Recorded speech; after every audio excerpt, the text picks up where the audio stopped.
Long before the loud sound of church bells ever rang over African cities, long before missionaries came with ships and printed Bibles, something quiet and powerful began to happen on the African continent.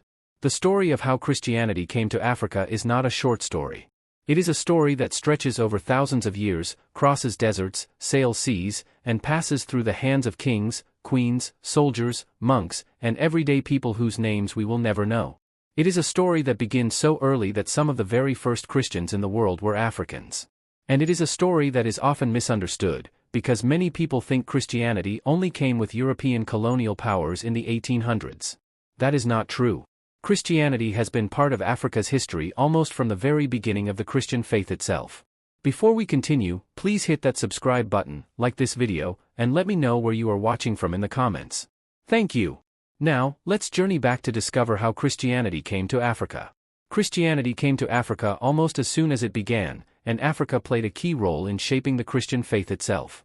If you could travel back in time to the 1st century after Jesus lived, died, and rose again, and if you could sail across the Mediterranean Sea to the north coast of Africa, you would find yourself in a grand city called Alexandria, in Egypt. Alexandria was one of the greatest cities of the ancient world. It was full of tall buildings, wide streets, and a great harbor where ships came and went from every corner of the known world. There were Greek philosophers, Roman officials, Egyptian traders, and Jewish scholars all living side by side. It was here, according to ancient tradition, that a man named Mark arrived. This is the same Mark who wrote one of the 4 Gospels in the Bible.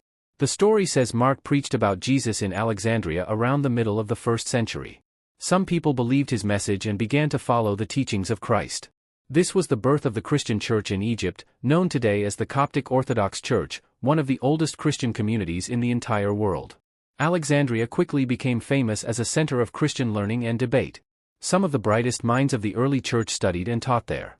People like Clement of Alexandria and Origen wrote about the Christian faith, explained the meaning of the Bible, and defended the faith against its critics. But Christianity in Africa was not just about smart arguments and learning. Something else was happening deep in the deserts of Egypt.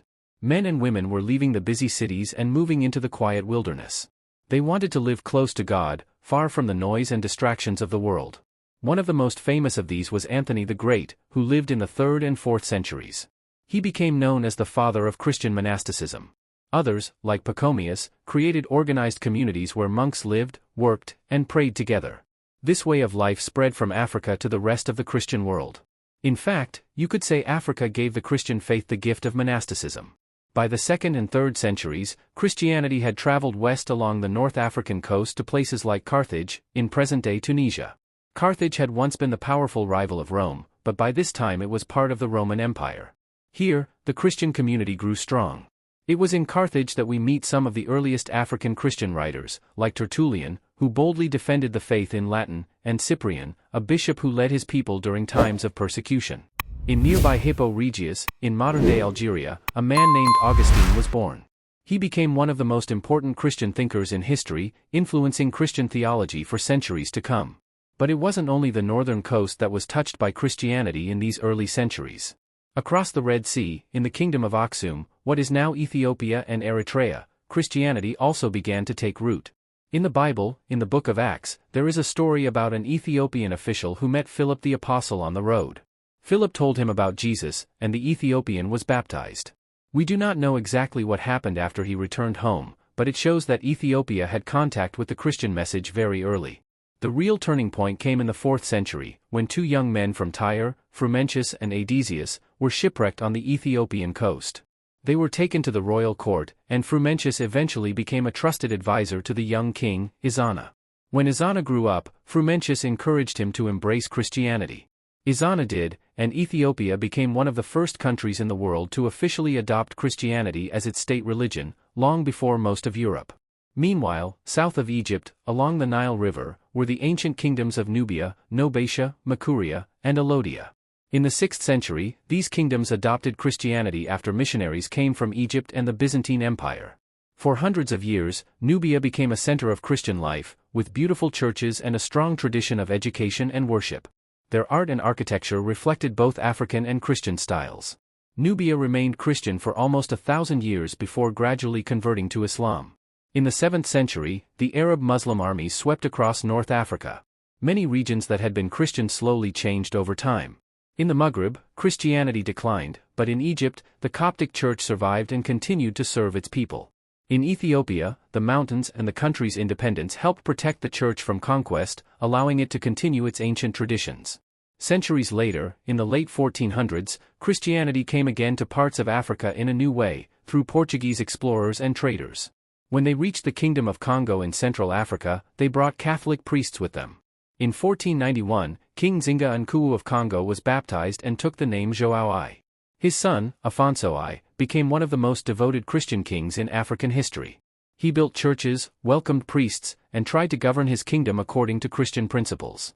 But this period was also marked by the rise of the Atlantic slave trade, which brought great suffering and tension. Still, the Christian faith took root in Congo and neighboring kingdoms like Ndongo and Matamba. Queen Nzinga of Ndongo, a skilled diplomat and warrior, was baptized in 1622, though her relationship with the Portuguese was complex. In the 1600s, Catholic missionaries reached Ethiopia. Emperor Susenyos I tried to unite his country with the Roman Catholic Church, but this caused conflict, because the Ethiopian Orthodox Church had its own traditions that were over 1,000 years old. His decision led to unrest, and after his death, his son, Emperor Phasilides, expelled the Jesuits and restored the Orthodox faith as the state religion. The 1800s brought another wave of Christianity into Africa, this time through Protestant and Catholic missionary societies from Europe and America.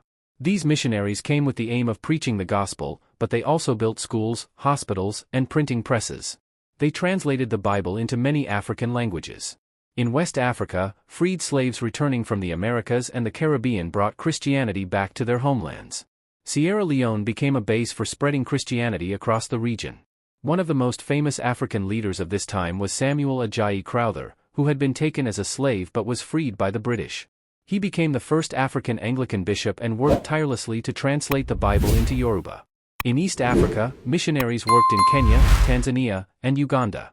In Uganda, the royal court converted to Christianity in the late 1800s, but not without resistance. The story of the Uganda Martyrs, young Christians who refused to give up their faith and were executed by King Mwanga II, inspired many others to become believers. In southern Africa, missionaries like Robert Moffat and David Livingstone preached among the Tswana people and traveled deep into the continent. Churches and mission schools became centers of learning, but they were also closely tied to European colonial influence, which brought its own set of problems. By the early 1900s, African Christians were beginning to form their own independent churches. These African-initiated churches often blended Christian teachings with African culture, music, and traditions. In the Congo, Simon Kimbangu started a movement that became the Kimbanguist Church, which is now one of the largest churches in Africa. In Nigeria, the Aladura churches emerged, focusing on prayer, healing, and prophecy. These movements showed that Christianity was no longer just something brought from outside, it had become deeply African, shaped by African leaders and communities.